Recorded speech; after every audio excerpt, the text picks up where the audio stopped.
Quiero, a nombre de la Secretaria de Educación, la maestra Lula, del profesor Daniel Rodríguez Lemus, de la maestra Lolita, darles la más cordial de las bienvenidas a este curso taller denominado Procesos de Construcción del Plan de Asesoría. Y al mismo tiempo agradecerles a nuestras compañeras, a nuestros compañeros supervisores y ATPs el esfuerzo que han estado poniendo para hacer efectiva la realidad en cuanto a rescate de los alumnos que están en menos condiciones. Sabemos que no ha sido fácil. Por un lado, si ustedes recuerdan, ese agradecimiento va porque con las actividades de las acciones de la equidad educativa en el estado de Zacatecas, implementamos algo que debe seguir dando resultados. Mismas acciones que fortalecimos en la reunión del Consejo Técnico Extraordinario con el censo que debemos de actualizar. Pero debemos de actualizar, ¿por qué? Porque seguimos teniendo pendientes, seguimos teniendo información que no es la oficial. ¿A qué se refiere esa información que no es la oficial? El pasado viernes en la Plaza de Armas se manifestaron unos padres de familia. ¿Con qué motivo? Donde ellos reclaman que ellos son los maestros y que no son pedagogos y que la tarea se les ha estado dejando a los padres de familia. Entonces ahí es donde debemos de reforzar. ¿Cómo? Tenemos también ya la estrategia nacional que es lo de la tele. La tele con el reforzamiento de los maestros y los libros, pero a veces este tipo de información o este tipo de molestia que presentan los padres de familia parece que no hubiera el vínculo con esos padres de familia. Por eso sí necesitamos que de alguna manera volvamos a retomar esto del censo, pero ya actualizándolo. ¿Por qué? Porque les vuelvo a repetir, nos llegan información que en alguna secundaria, pues solamente de esas escuelas que son muy chicas, solamente son dos alumnos los que están activos y los demás no están activos. Entonces, todo este tipo de reflexión nos debe llevar a una sensibilización tanto de supervisores para que al trabajar con los directores se hagan los mejores esfuerzos. Se hagan el mejor esfuerzo porque un buen liderazgo del supervisor y un buen liderazgo de los directores debe llevarnos a otro tipo de resultados. ¿Por qué lo digo esto? Y lo digo con mucho reconocimiento. El pasado viernes también estuvimos, no todo ha sido malo, estuvimos en una reunión virtual con la zona número 18 de Guadalupe, de educación primaria, donde vimos a los maestros comprometidos, vimos no solamente a los maestros comprometidos, sino a los directores, a la supervisora, a la jefa de región, dando resultados, informando qué están haciendo, pero no solamente las escuelas de organización completa, sino las multigrada. De tal manera que ¿a qué quiero llegar? A ese reforzamiento de precisamente, si no tienen la conectividad, si no tienen la televisión, pues debemos de ir pensando precisamente a lo mejor fortalecer de los cuadernillos, pero que haya mucha comunicación con los padres de familia. Todo esto, les digo, solamente con el apoyo de ustedes va a ser posible para que podamos recuperar esos alumnos. Por otro lado, el día de ayer sale una nota de cómo se va a evaluar el trimestre, ¿sí? No sabemos, no hay una indicación precisa, pero sí queremos sensibilizar a ustedes para que ustedes lo bajen hacia las direcciones y hacia los maestros, que no vaya a haber que por falta de información y por falta de conectividad y por falta de esas acciones de equidad que no son las mismas, vaya a haber alumnos muchos reprobados en el tercer trimestre. Vamos concientizando, no estamos pidiendo que en un momento dado se les regalen calificaciones, sino qué acciones tendremos que seguir haciendo para fortalecer y rescatar esos alumnos en rezago que no han podido incorporarse adecuadamente. Es por eso que le estamos aportando las figuras educativas que ya ya les mencioné, tanto desde la secretaria, el subsecretario, la directora general y su servidor, como director de fortalecimiento educativo, vamos haciendo nuestro mejor esfuerzo, vamos haciendo efectivo el seguimiento y acompañamiento desde acá con nosotros para todos ustedes. Entonces, mis hermanos jefes de sector, mis hermanas supervisoras, mis hermanos ATP, mis hermanas ATP, vamos con más esfuerzo, con más sensibilización.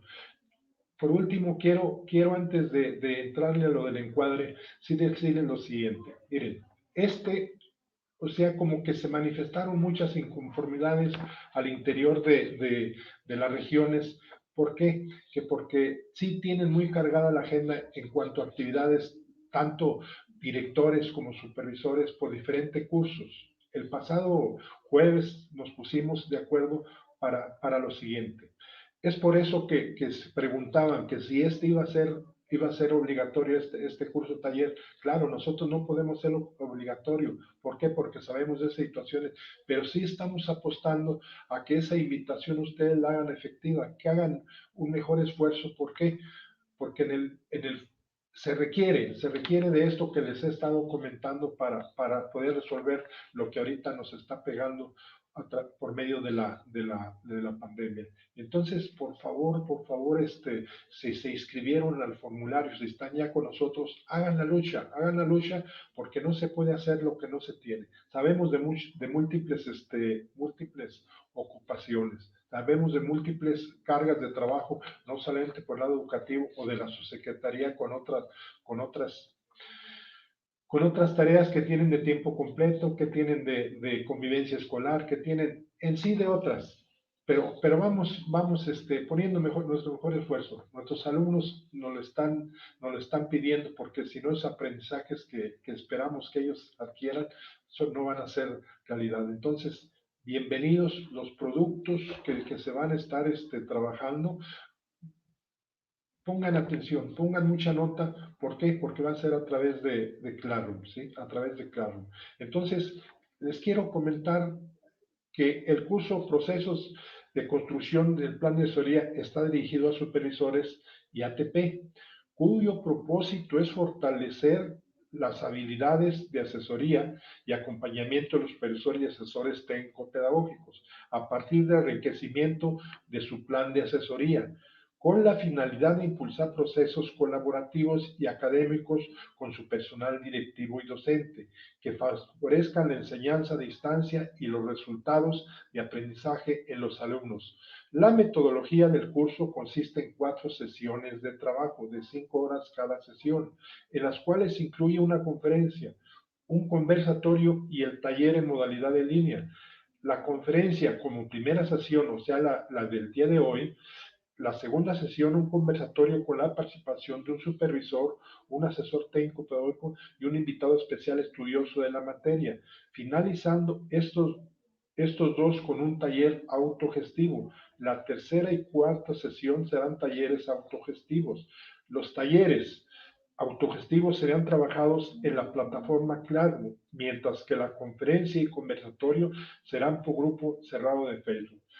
No nos habíamos decidido en el curso de los directores que fuera por Classroom, porque todavía cuando les hablo del censo fue muy baja la población, inclusive entre los mismos docentes que utilizaron esta herramienta, pero tenemos que seguir avanzando porque no sabemos qué es lo que sigue y a lo mejor va a tener que ser una herramienta que se siga fortaleciendo.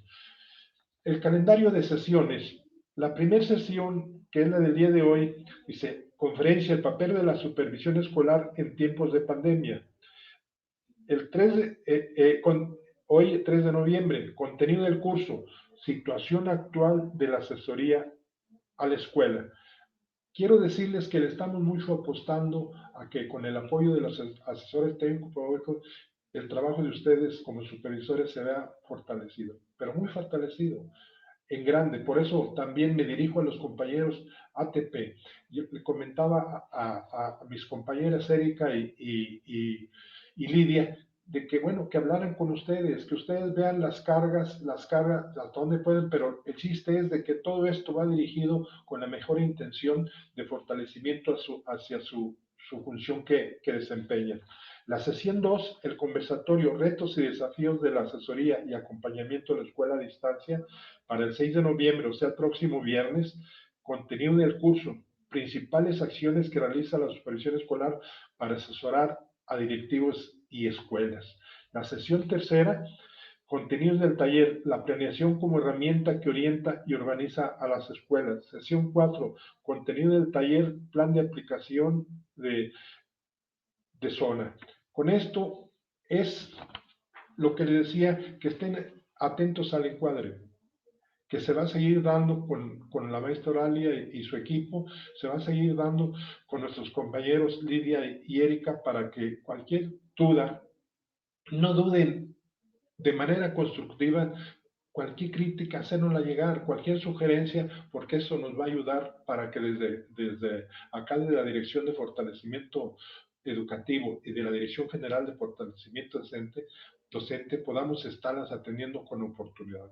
Entonces, no me queda más que desearles éxito, bienvenidos, y una vez más, esperando su comprensión, les vuelvo a repetir que ojalá mis palabras lleguen a lograr mucha sensibilización, porque se requiere de llegar hasta los que más necesitan, y principalmente los alumnos que están en menos condiciones de equidad. Un abrazo y muchas gracias.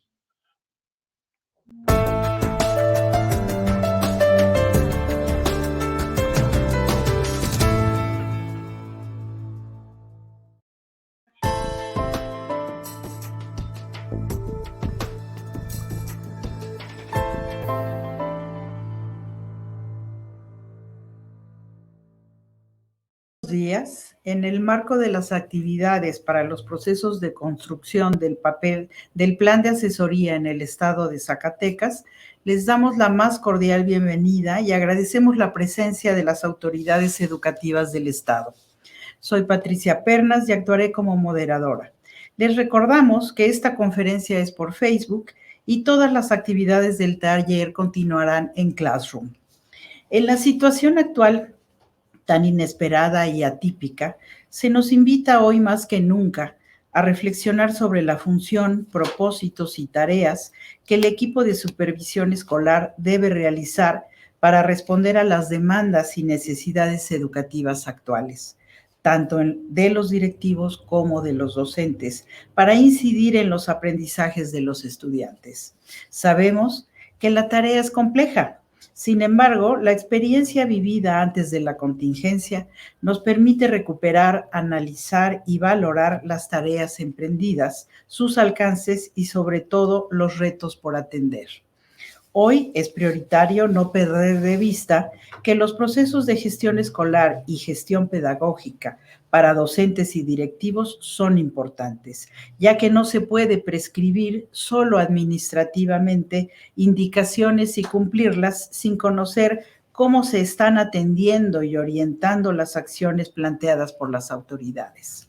Debemos reflexionar sobre qué propósitos y tareas pedagógicas se tienen que sostener para fortalecer y orientar a los colectivos docentes, reconociendo que, aún en casa, se pueden desarrollar habilidades y saberes que permitan a los estudiantes seguir aprendiendo y no realizar actividades sin un sentido didáctico. El maestro Cuauhtémoc Guerrero Araiza, en su conferencia que estará dedicada al papel de la supervisión escolar en tiempos de pandemia, nos compartirá reflexiones sobre el papel del equipo de supervisión en el contexto actual, las estrategias de asesoría y acompañamiento que apoyen a directivos y docentes en la Estrategia Nacional Aprende en Casa 2, y finalmente nos dará orientaciones generales y comentarios para el diseño e implementación del plan de asesoría en el contexto actual.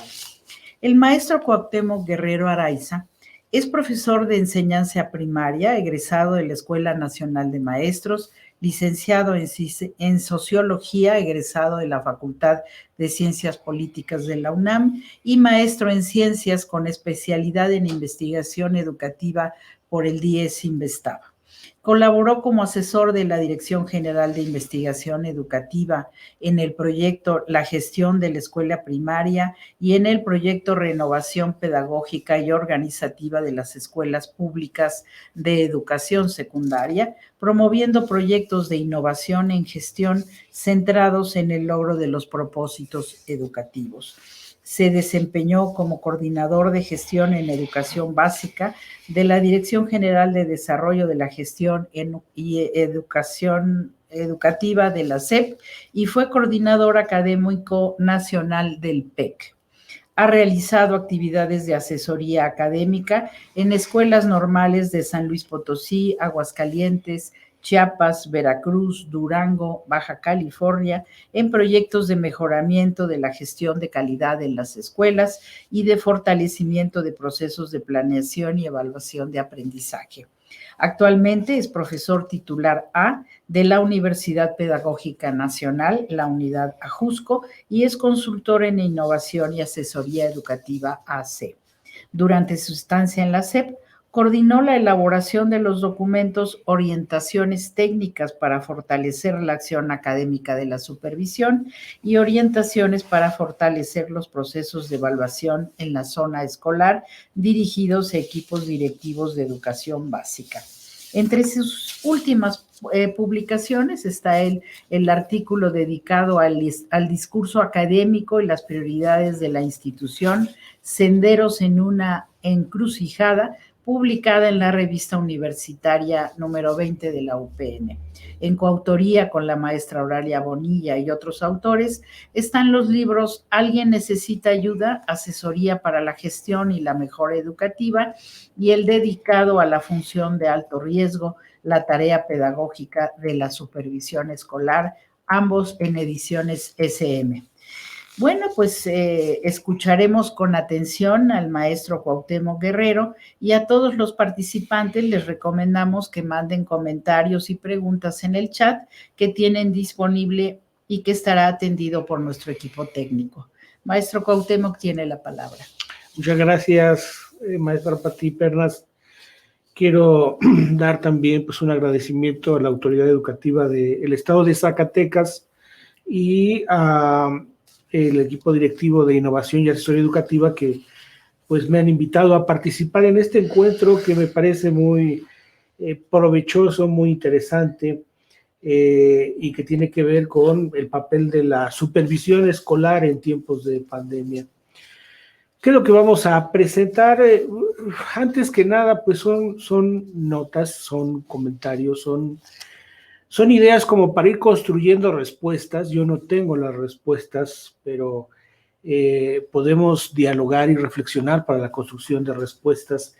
Y en ese sentido voy a hacer algunos planteamientos tratando de ubicar algunos de los problemas de la educación en el marco de esta coyuntura.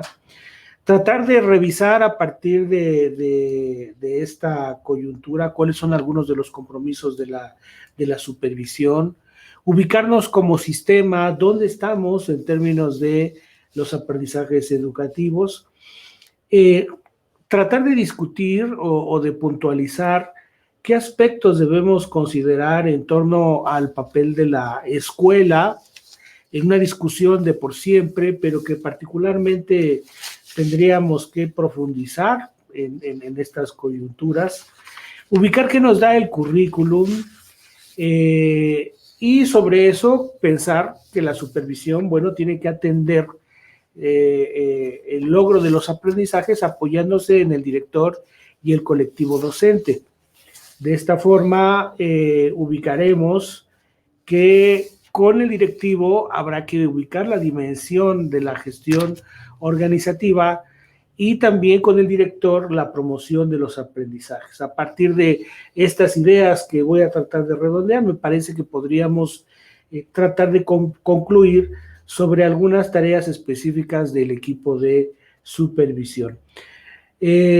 Repito, en esta perspectiva, al abordar la educación en la pandemia, presento ante ustedes notas para una conversación que debe ser permanente en este espacio formativo, pero que los supervisores tienen una enorme oportunidad de ir construyendo las conversaciones para obtener respuestas y generar acciones en el marco de este proceso que estamos viviendo, que esperemos culmine rápido. Hay noticias alentadoras de las posibilidades de vacunas, pero ese sería el escenario positivo. El escenario negativo es que tal vez pueda perdurar esta situación, y entonces, bueno, pues tenemos que reflexionar, conversar y dar respuestas a partir de la conversación ante los problemas que estamos viviendo.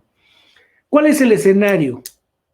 El escenario es la presencia de una pandemia que ha desestructurado las certidumbres cotidianas en todos los ámbitos, en la vida personal, en la vida profesional de múltiples actores, y en educación tendríamos que hablar también de que la pandemia ha venido a mostrarnos una situación muy preocupante con respecto al sistema educativo.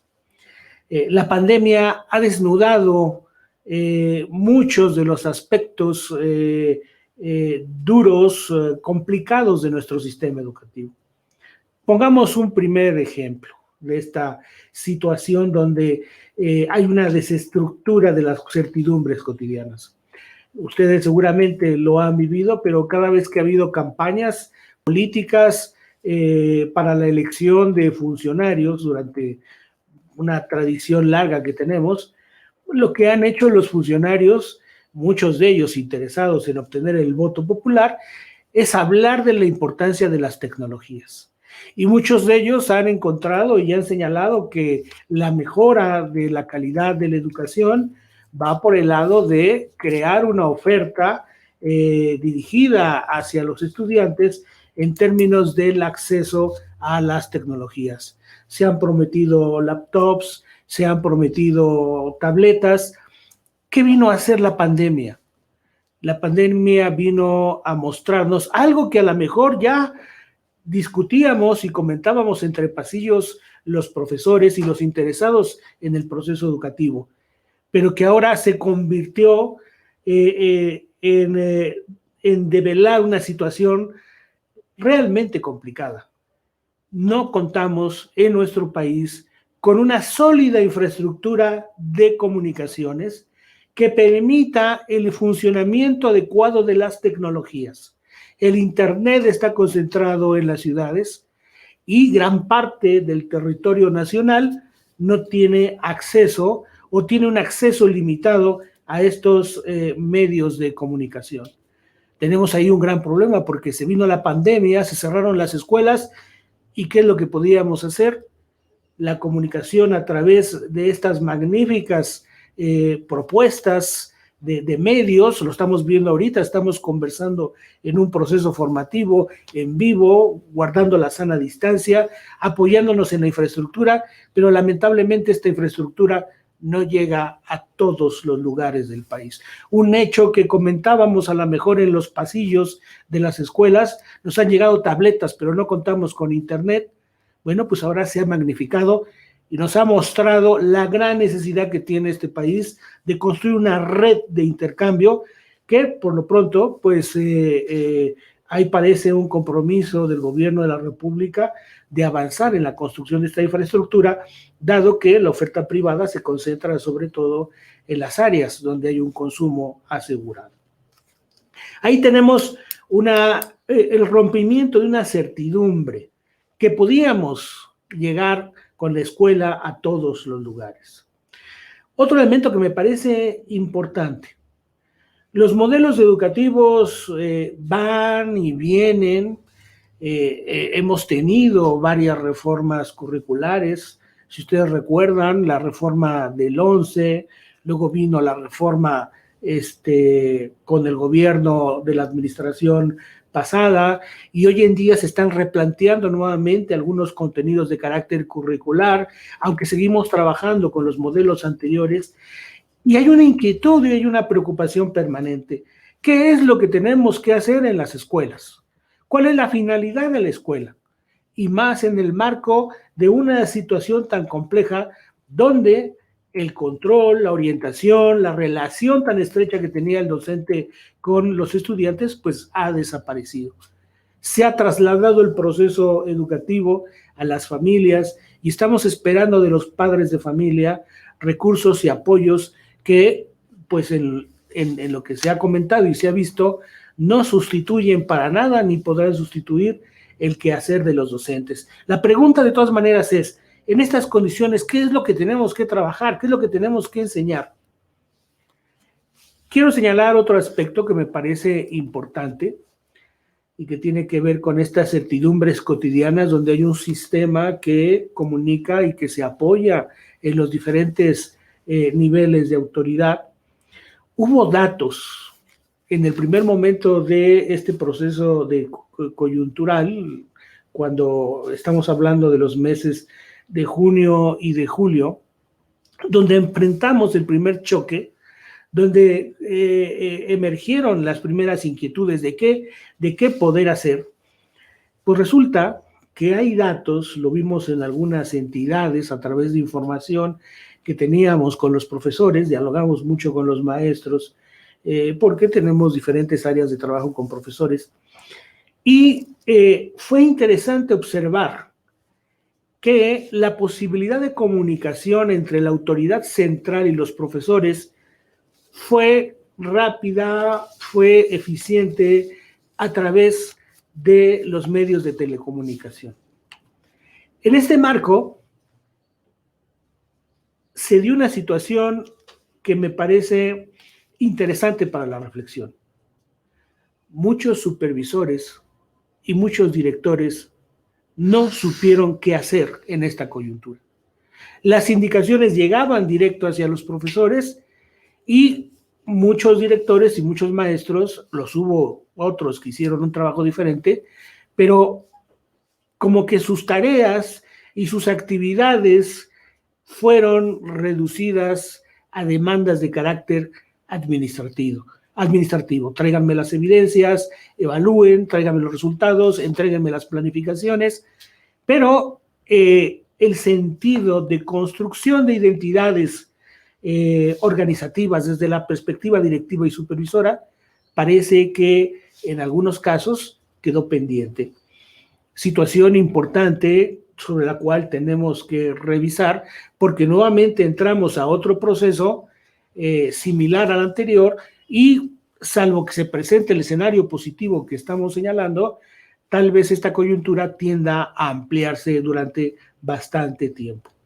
En ese sentido, ¿cuál es el desafío actual para la sociedad mexicana? ¿Qué es lo que estamos esperando? Y aquí me parece que si nosotros hablamos del desafío, tenemos entonces elementos para reflexionar sobre el compromiso de la supervisión.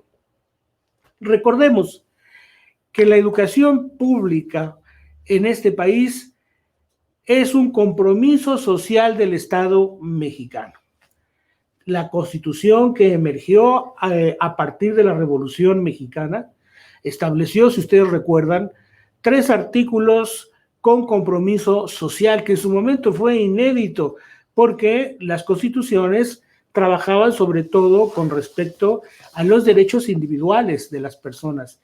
Y nuestra Constitución, con todas las deficiencias que pudiese tener, planteaba por lo menos 3 derechos sociales que tenían que revisarse. Uno de ellos, el derecho al trabajo, otro, el derecho a la distribución de la tierra, que fue uno de los grandes elementos del conflicto que originó la Revolución Mexicana, y se planteó otro muy importante, que fue el acceso a la educación pública. Siglo XIX, recordemos, México era un país analfabeto. Mujeres, hombres, niños, diferentes edades, no se sabía leer y escribir. Solamente eran las élites y los grupos de clase media que emergieron a partir del desarrollo del porfiriato los que podían comunicarse a través de los textos.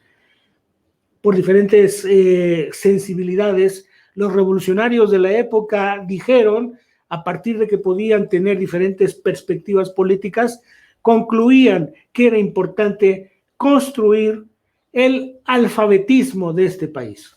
Y el siglo XX inicia con el gran proyecto de Vasconcelos que implicó la búsqueda de la cobertura nacional con respecto a la educación.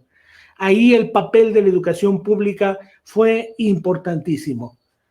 Si recuperamos muchas de las observaciones con respecto a este México que se ha desarrollado con múltiples contradicciones, donde los sectores públicos pasaron a ser objeto del servicio privado, lo que podríamos señalar es de que dentro de ese marco, la educación pública se mantuvo como el gran compromiso social del Estado mexicano con la población mexicana. Y en ese sentido, lo que podemos decir es que a fines del siglo XX y comienzos del siglo XXI, siglo que estamos viviendo, se ha podido observar el avance hacia la cobertura y la emergencia del problema que seguimos discutiendo y tenemos que seguir trabajando sobre cómo atender la situación de la calidad y la excelencia. Las escuelas están, el problema es que tenemos que reflexionar sobre la calidad de sus productos o más bien de sus resultados y la calidad sobre los procesos que se están desarrollando y en el marco de esta perspectiva que está planteando la nueva escuela mexicana en el discurso de la administración actual y que nos plantea la necesidad de ubicar la excelencia. En ese sentido, podremos ver que la pandemia lo que está haciendo es poner en tela de juicio y abrir un paréntesis planteándonos el peligro de no atender el compromiso social de ofrecer una educación al pueblo de México. Y aún en una condición mucho mayor. Recordemos que este México tan querido por todos nosotros es un país con desigualdades. Hay capas que se sobreponen unas a otras. Podríamos hablar de ciudades como la Ciudad de México, Monterrey, Zacatecas, donde podremos encontrar espacios de alta formación de calidad y en esas mismas regiones ubicar segmentos de población con espacios educativos que carecen de elementos de calidad. En esta perspectiva sigue siendo un desafío el llevar la educación pública con calidad a toda la población mexicana a pesar de la extensión del servicio. Más aún en la coyuntura actual y considerando los elementos que anteriormente señalé, si ubicamos que un poco más del 50% de las escuelas de educación básica están en las áreas rurales marginales. Más del 50% de las escuelas mexicanas enfrentan el problema de garantizar un proceso educativo de calidad en el marco de esta situación que estamos viviendo y que es inédita para el país y que es inédita en el mundo entero. Yo creo que si recuperamos estas ideas, podremos entender la importancia de la supervisión. La importancia de la supervisión se encuentra en vigilar el cumplimiento del derecho a la educación en este país. Esa es una de las tareas sustanciales que tiene que atender la supervisión escolar. ¿Cómo hacerlo en estas circunstancias? Es el desafío. Y también otro de los elementos importantes es de promover condiciones de gestión para el buen funcionamiento de las escuelas. Las escuelas no dependen del supervisor, dependen del profesor, que en el aula tiene que promover mejores aprendizajes. Y en ese sentido, el director es corresponsable en esta tarea. El supervisor no está en las aulas, pero en su tarea de vigilancia, de observancia, de seguimiento, tiene que apoyar en la construcción de condiciones para que las escuelas funcionen en el cumplimiento de lo que marca la ley.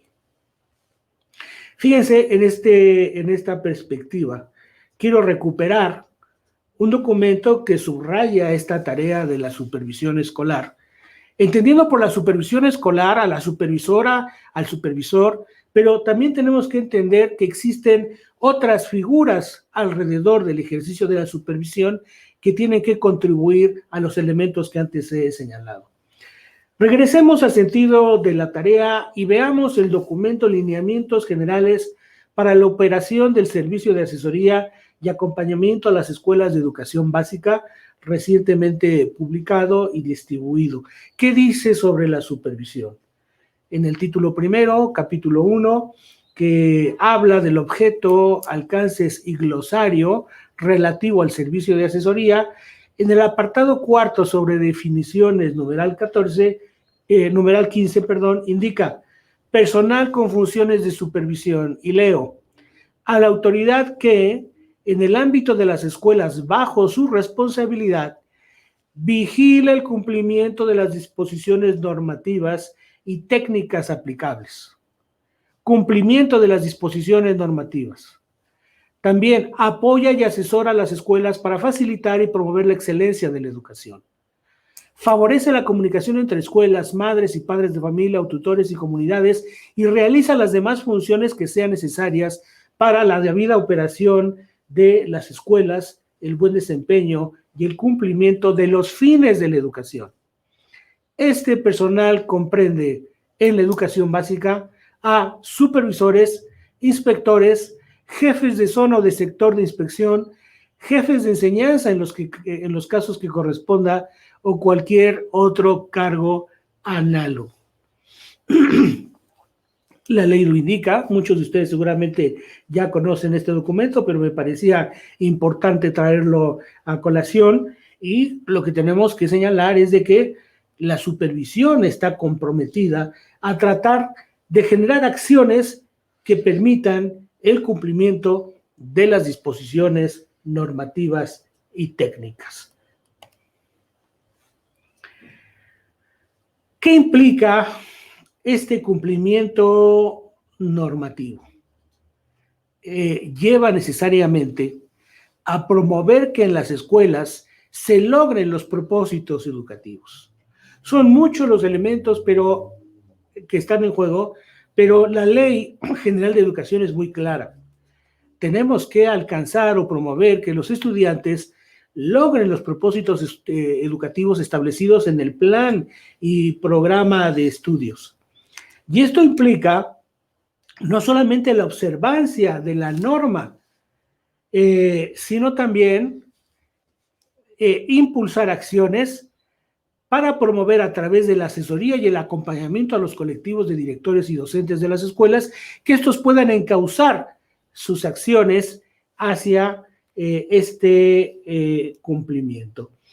En ese sentido, hacer escuela en el marco de la pandemia significa, en el caso de la supervisión, subrayar su papel de autoridad y de apoyo como un instrumento esencial de contribución en el trabajo que pueden desarrollar directores y maestros hacia las escuelas. Pero ¿en las actuales circunstancias hay escuelas?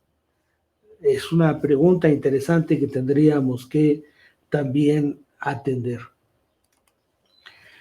Bueno, antes de avanzar sobre esta posibilidad de si hay escuelas o no hay escuelas, o cuál es el alcance de las escuelas que existen, veamos en qué situación estábamos antes de la pandemia. Ustedes saben que por las circunstancias de la evaluación punitiva que en la administración anterior se promovió, hubo diferentes disposiciones, y en una de esas el Instituto Nacional de Evaluación cambió la disposición de la ley hacia ese instituto, y está en proceso la construcción de líneas de evaluación hacia las escuelas. Se cambió una forma de ver la evaluación y hay otra perspectiva de ver la evaluación, pero la evaluación no se ha perdido. La evaluación sigue siendo un instrumento que nos permite obtener información. Y en ese sentido es interesante observar cómo todavía a fines de noviembre del 19, a principios de noviembre del 19, fines de ese año, todavía recibimos la presentación de información proveniente del Programa Internacional para la Evaluación de los Alumnos, PISA, de la OCDE, donde nos dieron datos de la situación de nuestro país. Veamos cuál es esta situación, aunque seguramente muchos de ustedes ya la conocen. Quiero apelo a su tolerancia para que veamos la situación en la que nos encontramos y sobre eso reflexionar. Porque en esta prueba internacional hay diferentes criterios y el manejo de valoración del aprendizaje en función de cada país a partir del logro de una puntuación máxima de 600 puntos. Esta evaluación se aplica a estudiantes de 15 años que culminan la educación básica y que lo hicieron en el 18. Viene siendo lo que existía y que seguramente no ha cambiado, probablemente cambió hacia la baja por las circunstancias en las que estamos. Si se fijan en el cuadro de la izquierda, tenemos América Latina en la prueba global de la OCDE.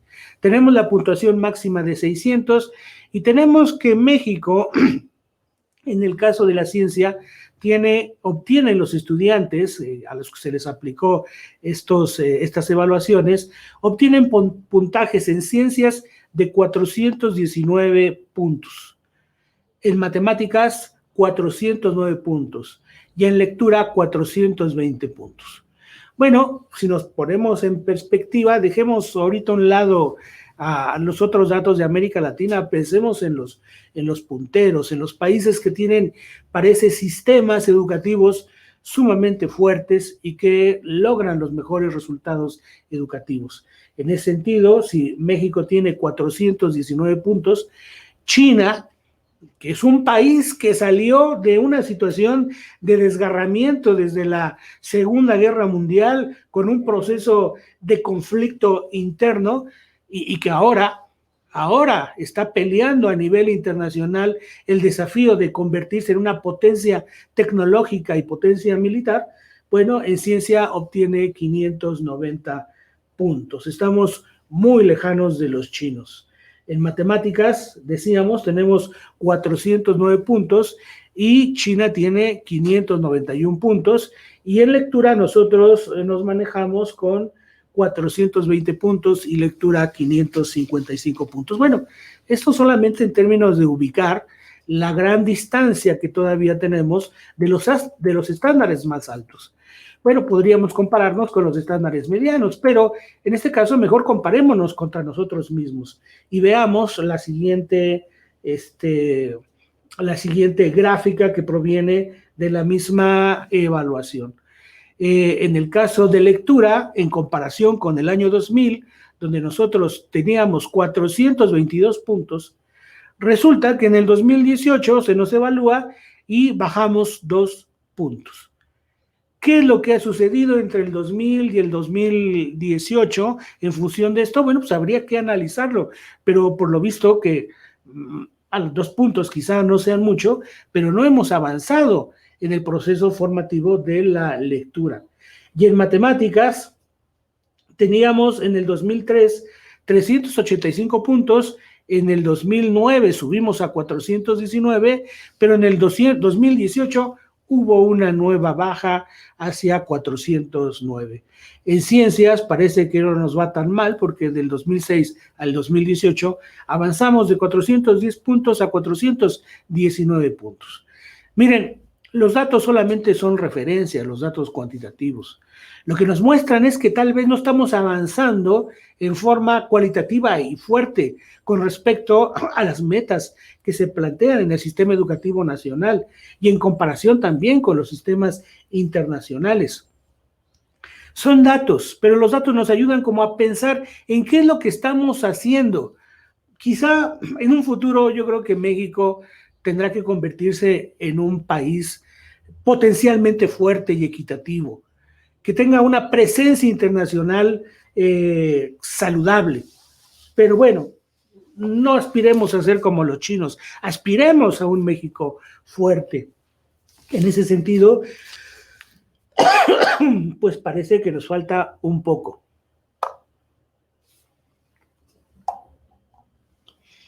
No queremos ser como los chinos, ni como los rusos, ni como los americanos.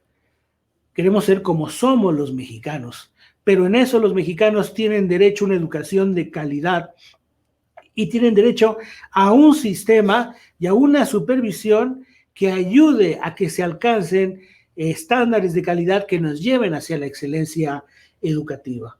El gran problema que estamos viendo es que si estos datos son de fines del 19, se viene la pandemia y estamos en una coyuntura que probablemente, no probablemente, es muy seguro que no avancemos en esta perspectiva. Si en situaciones de normalidad con dificultad avanzamos, ¿qué podemos hacer en tiempos de pandemia? Creo que este es un problema que tenemos que reflexionar, porque tal vez esta crisis de salud y esta crisis educativa nos tiene que ayudar a pensar en lo que estamos haciendo dentro de las escuelas y qué es lo que tendríamos que hacer para mejorar en el aprendizaje de los alumnos, aún en las condiciones actuales. Para tratar de encontrar respuestas, insisto, esta es una conversación, yo les estoy planteando ideas, tengo ciertas certezas y que también voy a comunicar, pero dentro de esto estamos conversando, tenemos que analizar la situación. Quiero traer a colación una entrevista que le hicieron al doctor Ángel Díaz Barriga a través de Televisión UNAM, donde cuando le preguntan qué hacer al doctor Ángel Díaz Barriga, él pregunta, y la pregunta creo que es muy valiosa. Dice, bueno, primero tenemos que plantearnos cuál es el papel de la escuela. Antes de responder así, en este proceso tenemos que cumplir con los planes y programas de estudio. La pregunta que él hace es, creo, muy significativa. ¿Cumplir con los planes y programas de la SEP o promover un aprendizaje que les sea significativo a los estudiantes en su vida diaria? Bueno, aquí a lo mejor tendríamos que tener una discusión con el doctor Díaz Barriga, porque los programas de estudio aspiran al desarrollo de aprendizajes significativos de los estudiantes. Pero tal vez él, cuando inquiere el asunto de los planes y programas de estudio, está tratando de hacer referencia a un uso que también existe del plan y programas de estudio y que tiene que ver con esa apuesta al exceso de contenidos que en muchas ocasiones en las escuelas se observa como el sentido, como el fin del proceso de aprendizaje. Recuerdo haber asistido a reuniones de consejo técnico donde los maestros le planteaban al director que estaban avanzando en la conclusión del libro de texto porque había que trabajar con todos los contenidos del libro de texto, dado que eran las instrucciones de la supervisión. Esto lo escuché hace como, será unos 5 años, pero a mí me causó mucho problema. Yo soy profesor de origen y cuando yo era profesor en los años 80, en algunas ocasiones había supervisores que nos decían, tenemos que acabar con los contenidos del plan y programas de estudio dentro del año escolar. Y eso sí que me preocupa, porque yo fui profesor en los años 80 y encontrar ese discurso en el siglo XXI, pues nos representa que, pues, quizá los avances, a pesar de que podamos contar con un currículum más adecuado y que le apueste a la construcción de significatividad, en realidad no está siendo utilizado de la forma más adecuada que esperamos. Sin pandemia, el problema de la evaluación externa, sin pandemia y sin las evaluaciones externas, el problema de la significatividad de la educación lo tenemos presente, emerge a cada ratito. Me parece que hace 2 años o 3 tuve la oportunidad de estar en Zacatecas y de platicar con maestros supervisores de Zacatecas. El tema en ese momento era la emergencia de los clubes y qué podíamos hacer con los clubes. parecía que los clubes estaban pidiendo un ejercicio de docencia distintivo al que se hacía cotidianamente al señalar con mayor precisión trabajo de investigación, trabajo creativo, trabajo de producción. Eso que se estaba pidiendo en los clubes era lo que tenía que hacerse necesariamente dentro de las actividades cotidianas de la escuela.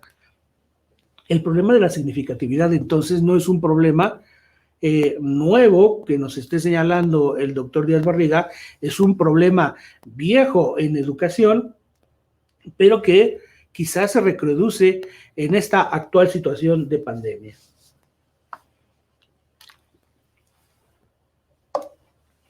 ¿Cómo resuelve el doctor Díaz Barriga el planteamiento de la educación significativa? Dice, no nos vayamos hacia el exceso de contenidos. Pensemos que en estas circunstancias, donde los maestros no están al lado de los niños haciendo un acompañamiento continuo, es posible generar procesos significativos si promovemos la construcción de proyectos educativos con sentido. Más que pensar en todos los contenidos del plan y programa, cuáles son los contenidos centrales y cómo eso los podemos promover a través de tareas de interés para el estudiante, en las cuales, en situaciones problema, los chicos puedan desarrollar sus habilidades de cálculo, de lectura, de reflexión histórica, de conocimiento valoral. El doctor Díaz Barriga decía, planteemos a los niños reflexiones sobre la pandemia. Alrededor de la pandemia, los niños pueden construir textos, pueden hacer cálculo, pueden hacer investigación, pueden recuperar las experiencias cotidianas y en ese sentido desarrollar las habilidades que está esperando el plan y programas de estudio.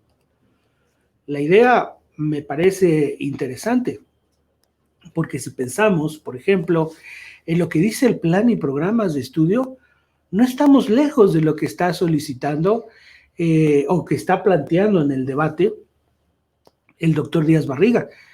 Lo que pasa es que a veces, con tanta información, con programas curriculares que se construyen, que llegan con poca claridad a las escuelas, a veces no está muy claro qué es lo que se pretende con el programa. Veamos tan solo los principios pedagógicos de actuación en la escuela que se plantean en el actual plan y programas de estudio que está funcionando. Y que yo creo que, aunque ha llegado una nueva administración y que va a plantear probablemente ajustes en contenidos, no puede ir en contra de estos principios, que son principios de orientación pedagógica destacados y valorados en su conjunto como elementos interesantes. Planteo, por ejemplo, el principio pedagógico 7, aprendizaje situado. Cuando Díaz Barriga dice, es que no tenemos que ver todos los contenidos, pensemos en la pandemia como un elemento promotor de aprendizajes. En ese sentido, Díaz Barriga nos está orientando a trabajar sobre el principio 7, cuando el aprendizaje situado tiene que ver precisamente con aprendizajes vinculados a situaciones de la vida cotidiana, a situaciones que son problema y que son significativos para el sujeto, que movilizan al sujeto como un sujeto cognoscente en relación a su contexto, a la información del contexto, a la solución de problemas de su contexto, que contribuyen a que esa información adquiera un valor adicional para los estudiantes. Ahora bien, estoy señalando el principio 7, pero pensemos en el principio 4, que dice conocer los intereses de los estudiantes. O sea, trabajar con los estudiantes no es hablarles de contenidos que tal vez están lejanos de su interés, sino vincularlos con aquello que los vincula con sus preocupaciones, las emociones que están sintiendo en el momento y que implican reflexiones no solamente de carácter conceptual y desarrollo de habilidad cognitiva, sino también implicarían elementos vinculados a valores y actitudes presentes en las situaciones en las que estamos viviendo. El punto 10 de los mismos principios dice valorar el aprendizaje informal. Hacer quizá un conocimiento sistemático, pero también recuperando lo que se puede tener alrededor en la perspectiva de un aprendizaje informal. Si nosotros vemos estos principios, diríamos, doctor Díaz Barriga, es que aquí lo tenemos, pero entonces la pregunta es, ¿y por qué eso no sucede en las aulas? ¿Y por qué ahora que estamos en momentos de pandemia, es probable que exista la tentación de que tenemos que trabajar los contenidos tal cual se están planteando en los planes y programas, sin ver lo importante del plan y programas, y que son los aprendizajes esperados y que son los sustanciales al desarrollo de los aprendizajes de los estudiantes? Tal vez esto es así, porque cuando los docentes trabajamos,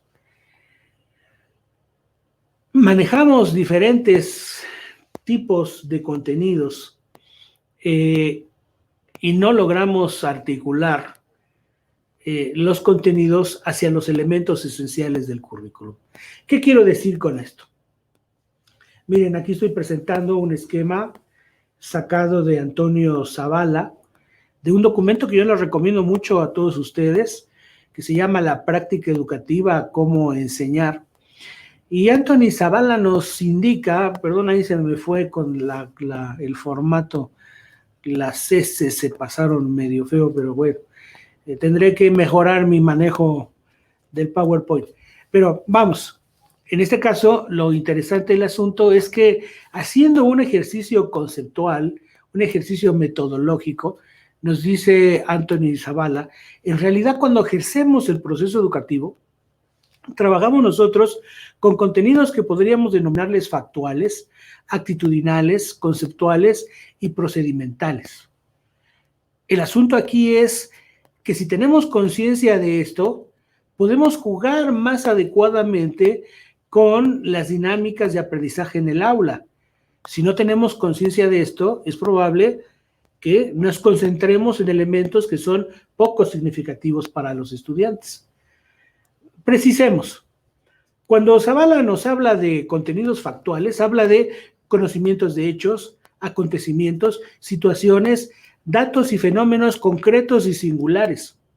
Cuando nos habla de conceptuales, nos habla de conocimiento de conceptos y principios que tienen un nivel de abstracción que van más allá del dato concreto, pues implican más elementos. El concepto de calidad educativa sería, por ejemplo, pues un dato interesante como concepto. Pero hay otro tipo de contenidos que son los procedimentales. Incluye técnicas, métodos, destrezas o habilidades, estrategias, procedimientos. Es un conjunto de acciones ordenadas y finalizadas, es decir, dirigidas a la consecución de un objetivo. Actitudinales engloba una serie de contenidos que podemos agrupar en valores, actitudes y normas. Si tenemos claridad sobre esto, podríamos distinguir nosotros del proceso educativo cuál es la carga que como docentes podemos realizar. Una carga que tiene que ver a lo mejor con tradiciones instaladas. Y parece que la tradición instalada va sobre el valorar más la presencia de contenidos factuales y conceptuales que sobre los procedimentales. Es un valor incorporado. La persona que sabe es la persona que tiene muchos conocimientos. Ya no está, pero ¿se acuerdan de aquel programa de el premio de los 64,000 pesos? Bueno, pues la persona que sabía, la que legítimamente tenía la posición de saber, era la que manejaba más datos, no tanto la que podía resolver problemas manejando los datos y manejando los conceptos. Cuando a Einstein le preguntan, dicen las biografías, ¿cuál es la velocidad de la luz? Einstein dice, pues yo no sé cuál es la velocidad de la luz. Eso chéquelo en el manual. En el manual viene el dato. Bueno, eso no disminuía la calidad de Einstein porque Einstein no necesitaba el dato, lo veía en el texto. lo que necesitaba era el desarrollo de esas habilidades cognitivas, de esos conocimientos procedimentales que le permitían jugar con los datos, jugar con los conceptos, aplicar y resolver problemas. ¿Dónde le ponemos atención a la actividad en la escuela? Cuando vemos los aprendizajes esperados, ¿qué es lo que estamos hablando en los aprendizajes esperados? ¿Estamos ubicando más bien la presencia de los conceptuales que de los procedimentales? Nos interesa más el contenido gramatical, pero pensado solamente como dato o conocimiento gramatical, o nos interesa el conocimiento gramatical asociado a la producción de textos, al desarrollo de la habilidad de escribir y también de expresión oral. Hagan este experimento. Yo lo hago con mis estudiantes y lo hago con muchos. Y les pregunto, a ver, dime cuáles son las preposiciones. ¿Saben qué contestan? Me dicen a, ante, con, para, por, etcétera. Si eran niños aplicaditos, se las van a decir todas.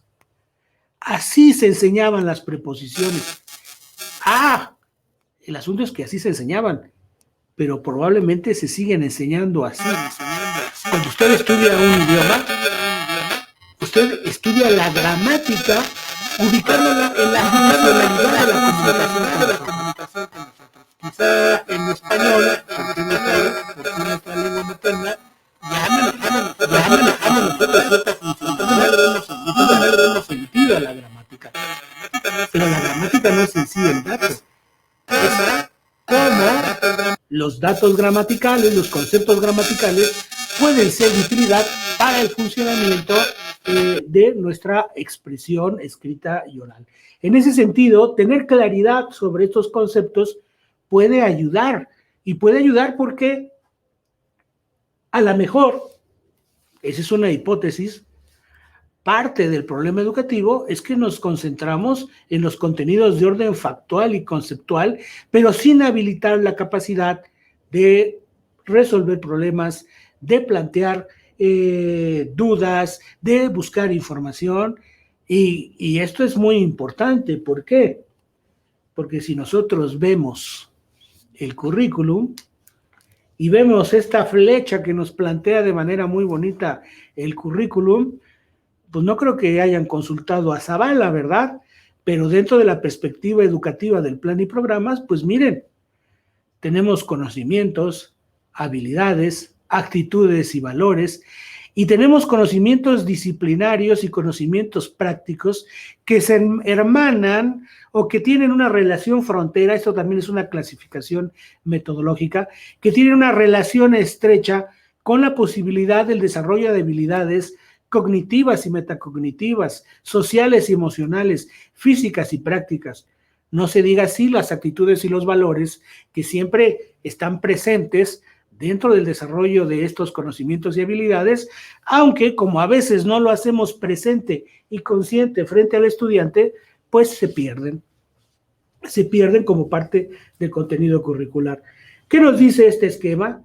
Nos dice que estos tres elementos, conocimientos, habilidades, actitudes y valores, funcionan en la lógica de una integración y de una interrelación que conforma la competencia.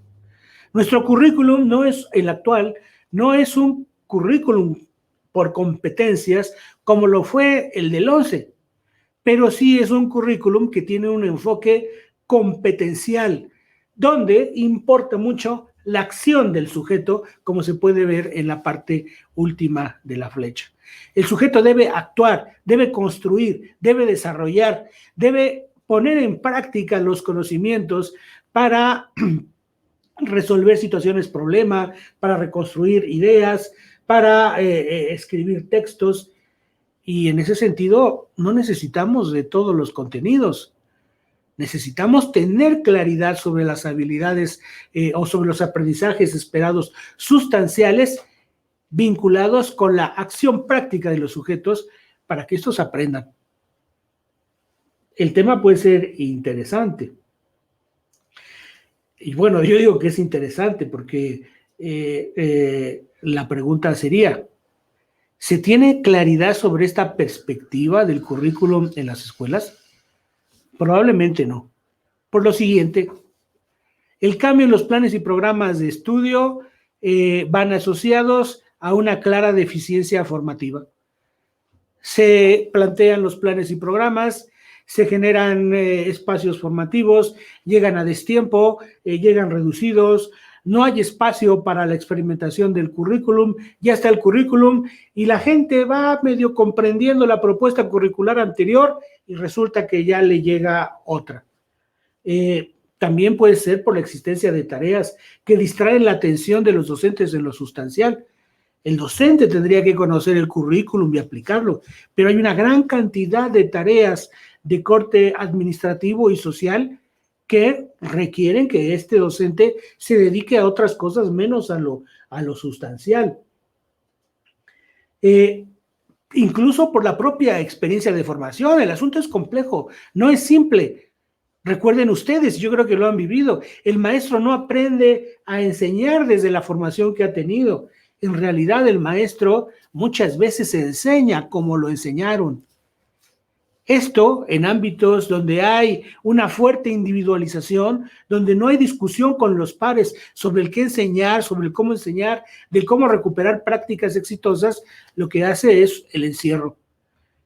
Una persona competente, encerrada en su individualismo, puede seguir siendo competente. Una persona con dificultades, con elementos de poca claridad sobre el manejo de la docencia, encerrada en su individualismo, nunca va a crecer. Son muchos los factores que contribuyen a que las propuestas curriculares no estén presentes en el trabajo cotidiano del director y del colectivo docente. Y eso lo tiene que tener presente el director y lo tiene que tener presente la supervisión escolar.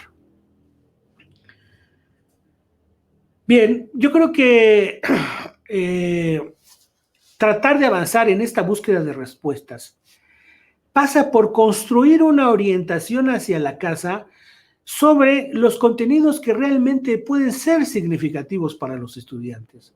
Porque los padres de familia pueden tener también concepciones no apropiadas sobre el currículum que les permita hacer énfasis en forma de trabajo que solamente van a alimentar los ejercicios más rutinarios y tradicionales de la escuela. Si vemos esto en relación con lo que hemos planteado de las tareas de la supervisión, para el supervisor, una tarea sustancial sería tratar de construir claridad con sus escuelas y con la comunidad sobre el sentido y alcance del currículum y sus contenidos esenciales. Esta tarea es una tarea predominantemente pedagógica, predominantemente académica, no es administrativa, tiene que ver con los procesos formativos, que habrá que hacer en las escuelas de organización completa, pero aún más en las escuelas multigrado, donde el supervisor en realidad funge como el director de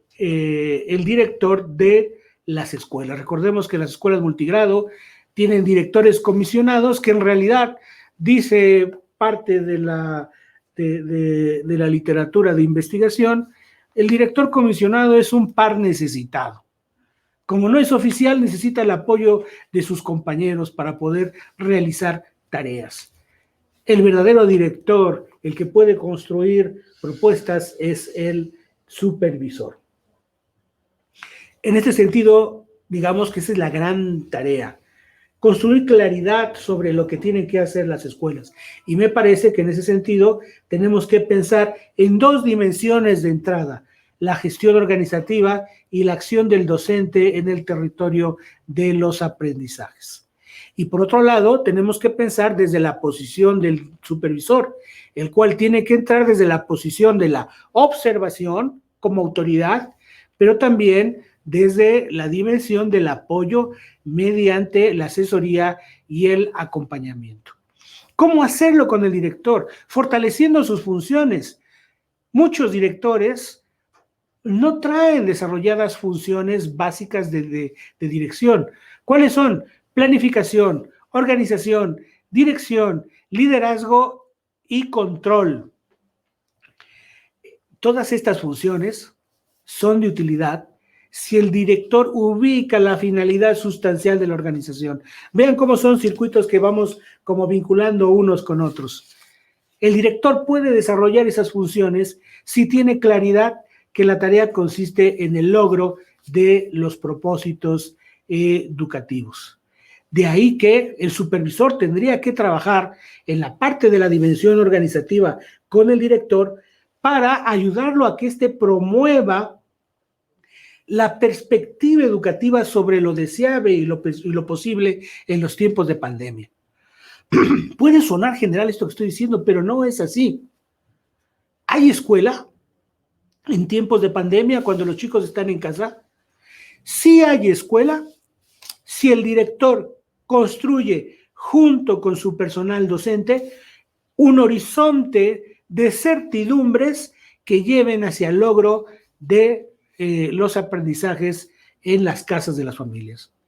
Si el director carece de una idea y no la transmite a su personal, no habrá escuela. Necesitamos que el director asuma esa posición de conductor y de liderazgo, pero muchos directores tampoco la tienen. De ahí que el supervisor sea otro elemento importante que tiene que contribuir a la construcción de esta perspectiva. ¿Cómo hacerlo? A ver, ideas básicas, algunas ideas. ¿Ha definido el personal junto con su director horarios para las actividades escolares y transmitida esta información? ¿Cuáles son los momentos en los que se puede trabajar? Hay un video en YouTube, ahorita YouTube está explotando con videos, y hay un maestro que abre su Zoom para trabajar con niños y el niño está acostado en la cama viendo la computadora. El maestro le dice, ¿qué estás haciendo ahí? Trabajemos sobre la lógica de construir reglas de trabajo que implican platicar con los padres, platicar con los niños sobre cuáles son las actividades de carácter escolar que dentro de la casa podemos ubicar como elementos esenciales para realizar las tareas. Tenemos claro cuáles son las orientaciones básicas para hacer el seguimiento de tareas que no impliquen procesos evaluativos de los padres de familia. Se les ha dicho qué hacer, qué se espera. Es una tarea que ha realizado y discutido el director con su personal docente. ¿Cuáles son los elementos que hacen de los ejercicios que se envían a casa los elementos sustanciales que deben estar presentes? Y que si esta tarea en parte se vincula con el papel de los padres de familia, el director y los maestros en conjunto tendrían que saberla comunicar. Por otra parte, el director se vincula con los padres de familia, se comunica con ellos, no puede hacerlo con todos los padres, pero aleatoriamente podría establecer comunicación como un principio también de vinculación del quehacer docente y directivo con los padres de familia en la construcción de la perspectiva de lo que debe hacer la escuela. Por otro lado, los maestros están trabajando. Seguramente en algunos casos los niños estarán viendo la televisión y los maestros enviarán información de apoyo, pero donde no hay televisión y donde no hay radio, a lo mejor los maestros están enviando actividades de trabajo, pero hay claridad sobre lo que se quiere hacer. Esto implica promover momentos de formación y de intercambio, de reflexiones entre los propios maestros, alentadas por el director y en este sentido por el supervisor. Es decir, hacer escuela significa promover lazos de integración que fomenten una energía común y de acción conjunta con claridad de lo que se espera en beneficio de los estudiantes. Ahora, quizá este gran problema tenemos que trabajar sobre un director que construye con los maestros la identificación de los contenidos centrales de los programas de estudio. Un director que fomenta una visión pedagógica didáctica común. Y en ese sentido tendría que ser un director que también tiene claridad sobre lo que implica un proyecto didáctico para trabajar con los estudiantes y que promueva el desarrollo de las habilidades cognitivas. ¿Será que los directores lo tendrán cuando se han alejado también del aula y cuando muchas veces las acciones del conocimiento curricular descansan más sobre los docentes. Ahí hay una tarea que la supervisión tendría que atender. Para ello convendría revisar el perfil de egreso, los aprendizajes esperados, tratar de ubicar en qué momento podemos generar contenidos procedimentales y contenidos conceptuales con valores y actitudes que se encaminen sobre proyectos, sobre productos muy específicos, que recuperen el principio pedagógico 7 en esta noción de situación auténtica y que conlleva sugerir secuencias de trabajo con los niños que los motiven, que los hagan reflexionar y que permitan poner en juego el desarrollo de sus habilidades de investigación, análisis, organización, síntesis, de evaluación de los propios acciones que realizan. Esto parece sencillo, pero no lo es. No lo ha resuelto la Secretaría. Es un desafío que tenemos que trabajar para este periodo de pandemia, pero también para seguir avanzando en el futuro sobre modelos educativos pertinentes para la escuela. Un ejemplo sobre situación, sobre proyecto didáctico situado. En diálogo que hemos tenido con maestros, un profesor proponía, decía, en una escuela multigrado, bueno, ¿por qué no hacemos, ya que necesitamos plantear situaciones problema, ¿por qué no proponemos una investigación sobre hierbas medicinales? Entonces, mis actividades van a ser, yo les pregunto a los niños, ¿conoces las hierbas medicinales? ¿Cuáles son las que hay en tu comunidad? ¿Puedes visitar a alguna persona que tenga conocimiento de las hierbas medicinales?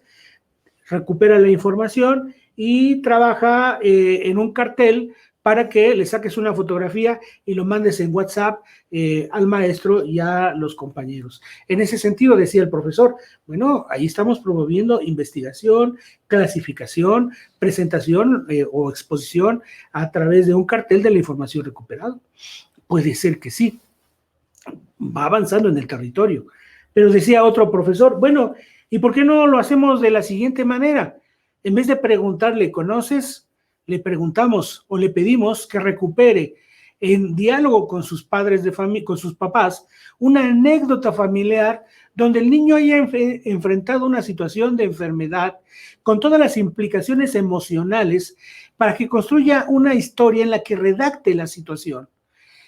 Al mismo tiempo, habrá que adicionar que los padres le muestren cuál fue la planta medicinal que se le dio al niño, junto con actividades que orienten a la preparación de la medicina, del trabajo con la hierba medicinal, y que el niño vaya construyendo con información cómo esto se realizó y cómo se aplicó, y que implique también la descripción de la aplicación del medicamento y los cuidados que había que tener durante la convalecencia. Toda esta información podría servir para crear un protocolo de atención que el niño lo puede difundir con sus compañeros de grupo. La idea me parece sustancialmente diferente. En el primero, sí hay un ejercicio de investigación, pero parece que llevas la escuela a la casa, ¿no? Esa escuela medio aburrida. En el otro caso, metemos al niño en una situación donde él tiene que validar su información, reflexionar, reconstruirla, pero al mismo tiempo se le pide la exigencia de que construya textos de divulgación. Bueno, en este sentido, un aprendizaje significativo involucra al sujeto con su contexto.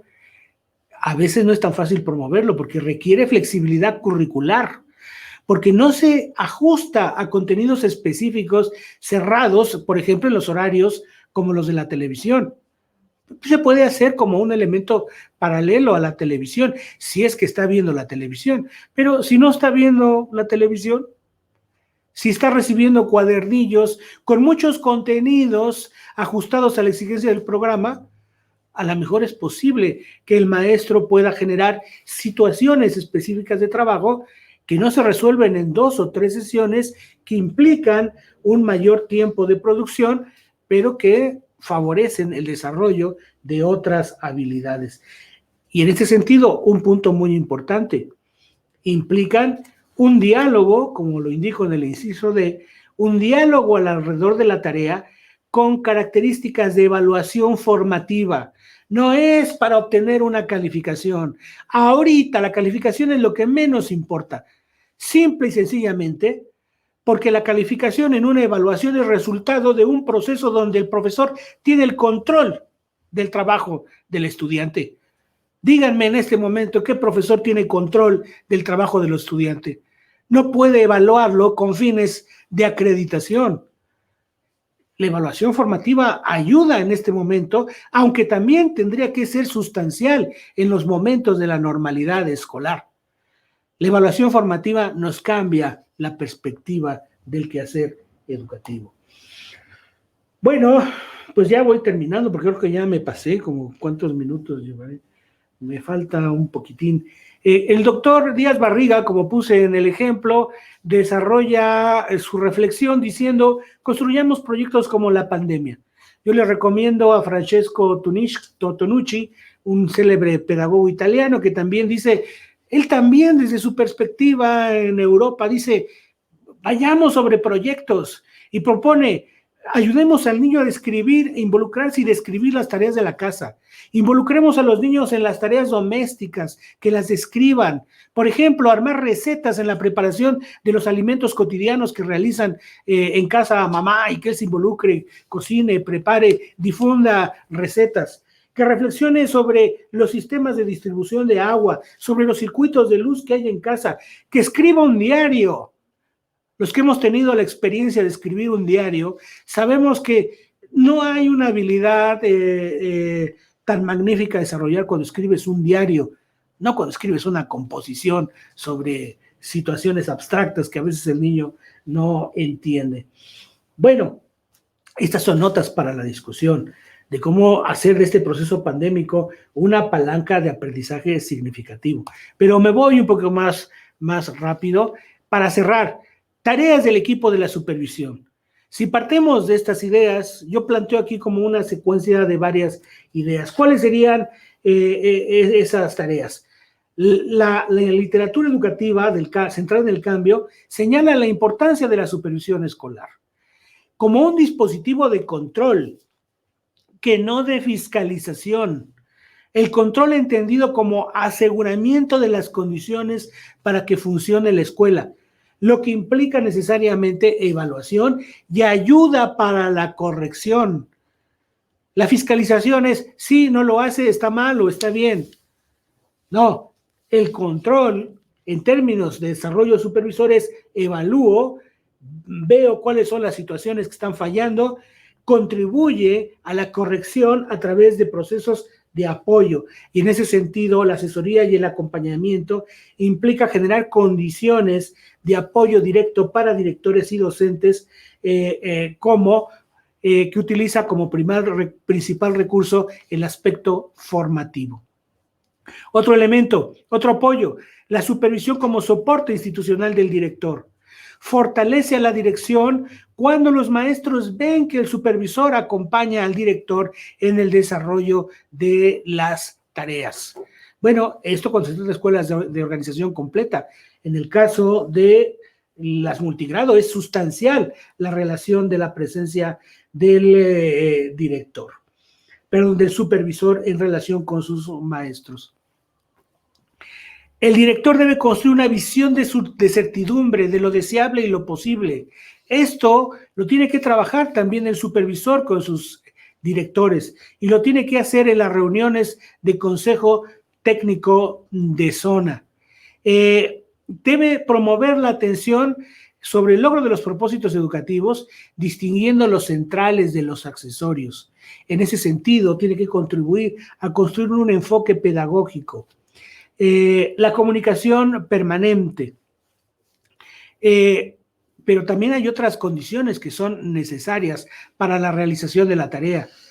Tiene que definir con directores y alentarse a la participación de los maestros y tiene que trabajar también sobre una perspectiva que rompa con principios administrativos que no están siendo funcionales, o más que principios administrativos, con demandas de información que se convierten en elementos de saturación del trabajo del docente.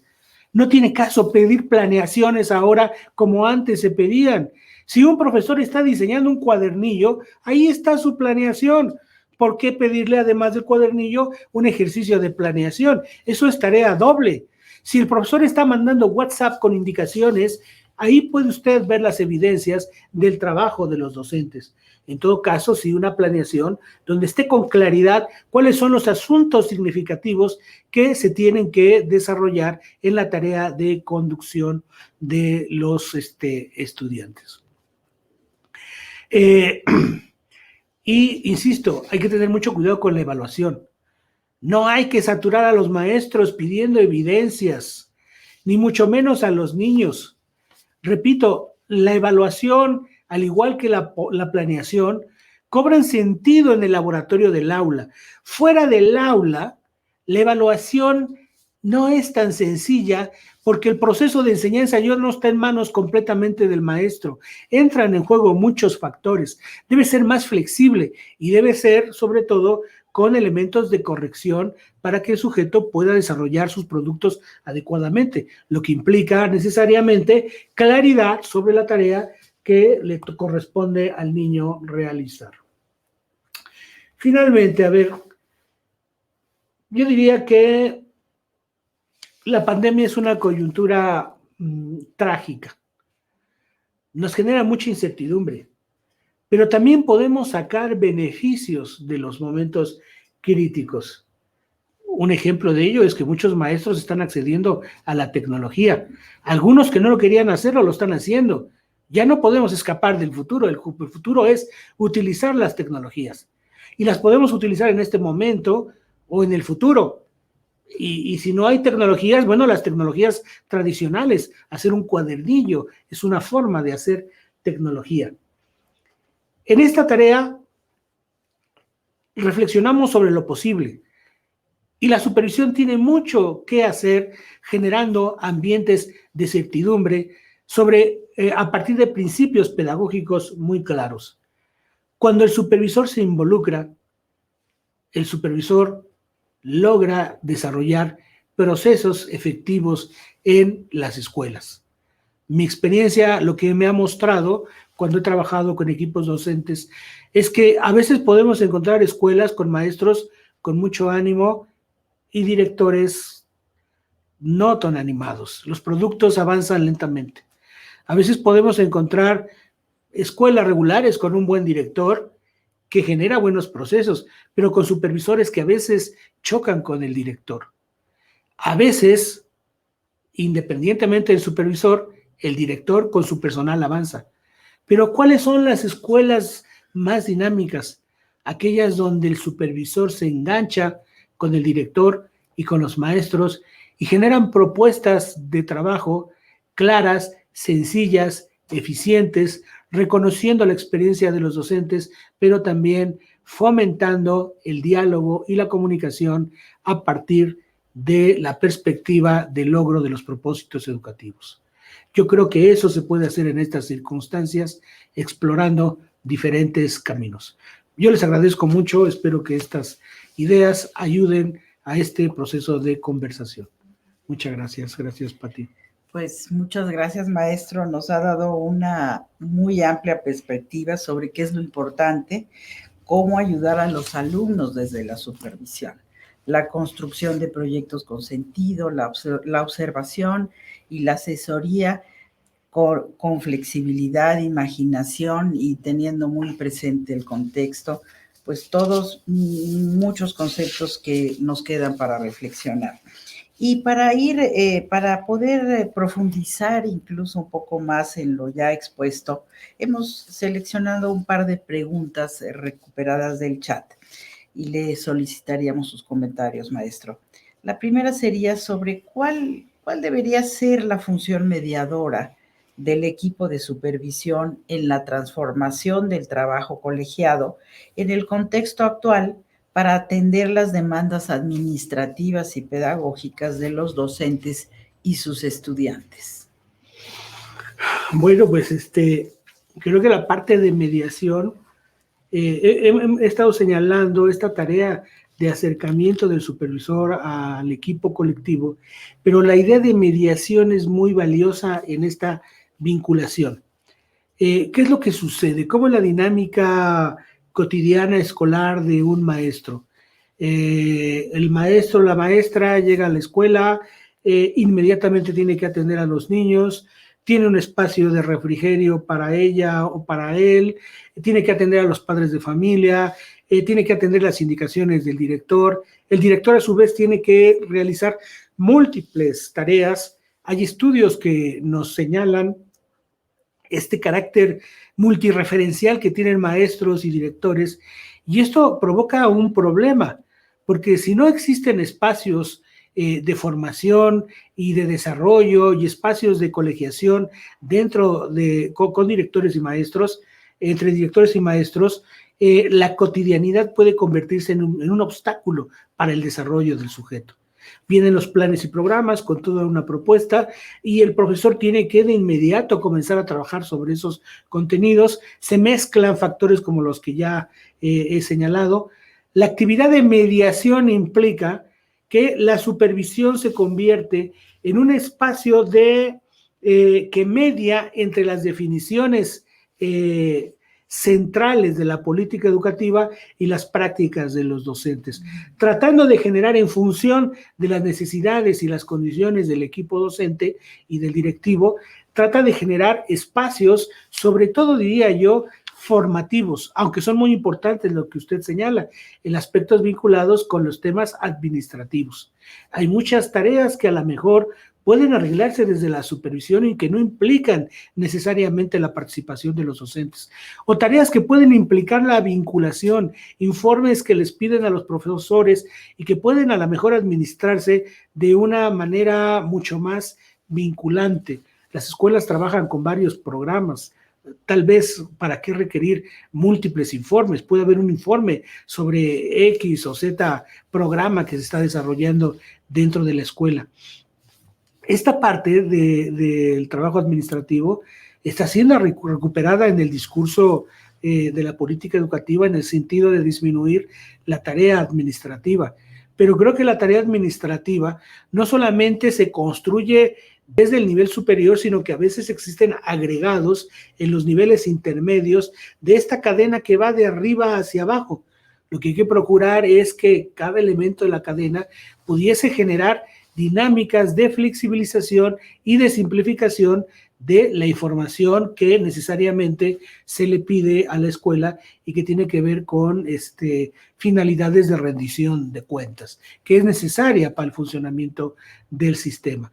En todo caso, la parte que me parece muy importante es la función mediadora en el proceso formativo, lo que implica de dotar de espacios de discusión, generar espacios formativos con el trabajo directo que puede desarrollar el equipo.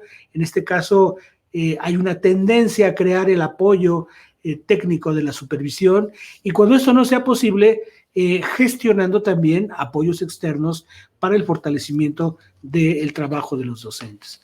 Creo que por ahí podríamos ir explorando este tipo de situaciones. Pues sí, ahí se ve muy clara la importancia de la mediación en la función del supervisor maestro. Y la siguiente sería, de acuerdo a su experiencia al trabajar y analizar los ámbitos de gestión en la supervisión, ¿qué piensa usted? ¿Qué tareas se deben transformar para fortalecer en los docentes sus prácticas pedagógicas? Yo creo que principalmente, y fue la tarea central de esta exposición, creo que centralmente es la concepción de lo que sería la enseñanza. Yo creo que hay muchos docentes que tienen conocimiento sobre esto, pero el asunto es de que sus experiencias no se vinculan con otros compañeros. Tengo en la Universidad Pedagógica, mis estudiantes realizan tareas de investigación, muchas veces sobre temas vinculados con la escuela, y apareció en uno de los estudios algo muy que me pareció significativo y que yo creo que es generalizable, es una situación que seguramente se encuentra en muchas escuelas.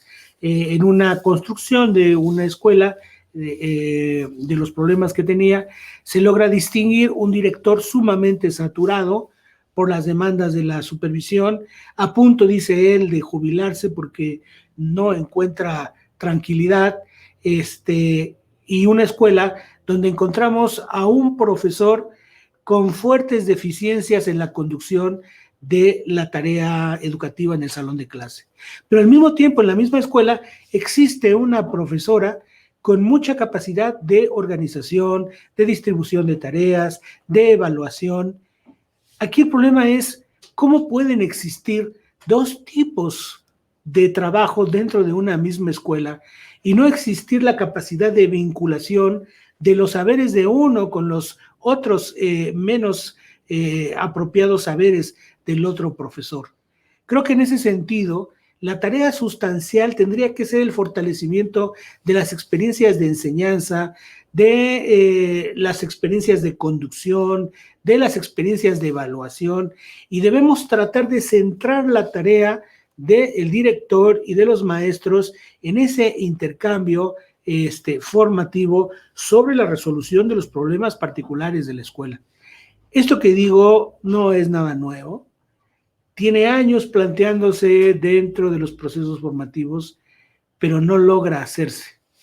Requerimos que se avance sobre esta construcción para poder generar procesos mejores de aprendizaje en el aula. Creo que por ahí tendríamos que centrar la atención.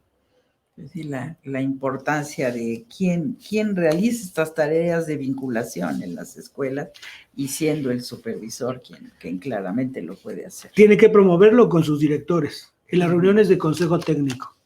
Plantear las necesidades a partir también de la evaluación de los de las planeaciones escolares. Ubicar las situaciones problema, discutir con ellos las salidas, elaborar también el plan de asesoría del supervisor, que junto con su asesor debe focalizar aquellas escuelas que más requieren el apoyo y desarrollar periódicamente visitas y diálogo con los maestros, con el profesor, participación en la reunión de los consejos técnicos escolares. Es una supervisión que debe estar en la situación de trabajo de los maestros. Y bueno, claro está, los supervisores también realizan muchas tareas. Por eso me parece interesante los nuevos lineamientos, porque se habla de alguna manera de la selección de aquellas escuelas que más lo requieren y que implican que el supervisor tenga una información cuidadosa, clara sobre lo que está pasando en las escuelas para diferenciar a quién puede atender y de apoyarse de los mejores directores para atender también al director y de los mejores maestros para fortalecer el trabajo de otros maestros. Me parece que por ahí. Pues muchas gracias, maestro. Y pues ya se nos está cortando el tiempo, así es que finalmente le pedimos nos brinde algunas ideas que quiera compartir con nuestros colegas sobre el papel que juega el supervisor y los apoyos técnicos en esta nueva modalidad de asesoría y acompañamiento a distancia, sus últimas recomendaciones para nuestros compañeros, maestro. Bueno, quisiera volver al punto con el que comenzaba, cuando presentaba tres situaciones. La pandemia puso en tela de juicio el quehacer de algunos directores y de algunos supervisores. Cuando no supieron qué hacer, ahí tenemos un gran problema, porque la función de la autoridad escolar es precisamente ayudar a la creación de certidumbre educativa. Cuando esto no sucede, entonces podemos poner en tela de juicio el propio sentido de la función. Yo creo que no ha desaparecido el sentido de la función de la supervisión, pero son estas pruebas tan importantes las que nos colocan en la necesidad de trascender más allá de lo que cotidianamente hacemos. Me parece que es sustancial, porque estamos aspirando a un México mejor. Y en ese México los maestros son importantes, los directores, pero muy importantes también los supervisores como autoridad escolar. Pero que en las actuales circunstancias requiere más allá de la eficiencia administrativa, también el desarrollo de las habilidades académicas y la capacidad de transmitir la sensación de apoyo y el apoyo efectivo para directores y maestros. Leyendo algunos libros de historia, les recomiendo Patria, de Paco Ignacio Taibo II, señala cómo en los momentos de la guerra de intervención contra los franceses, el soldado mexicano pues era un soldado indisciplinado, era un soldado sin recursos. ¿Y quiénes eran los que aseguraban la bravura de los soldados mexicanos?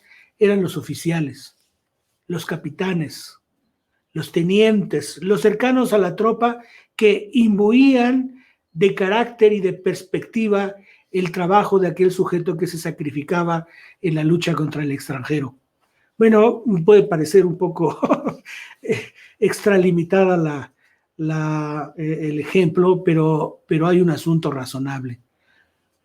Cuando se habla de la escuela y se dice que hay calidad en la escuela, se dice es la línea del frente, dicen así en el lenguaje administrativo. Eso nos remite al lenguaje militar. Y en esa perspectiva, el capitán, el coronel, el teniente tienen un papel importante. El supervisor, como autoridad escolar, tiene que ayudar a crear la construcción de certidumbre escolar para abatir las dificultades que enfrentamos con la pandemia. Muchas gracias. Pues muchísimas gracias. Yo creo que nos ha dado en esta plática tan interesante muchas pistas a seguir en estas circunstancias tan complejas como es el no tener a nuestros alumnos en las escuelas, ¿no? La importancia el énfasis en las tareas académicas de los supervisores, que tienen grandes oportunidades de explorar y siempre apoyándose pues en la observación y desarrollando la imaginación en sus actividades.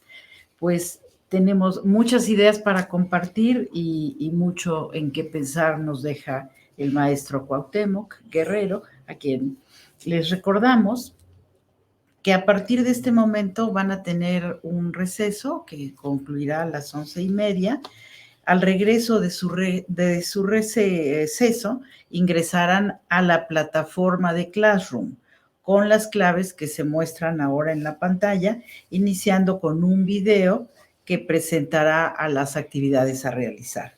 Damos desde luego las gracias a supervisores, ATPs, funcionarios y autoridades que nos han acompañado en esta muy interesante conferencia, a nuestro excelente expositor y desde luego a las autoridades que hicieron posible este encuentro.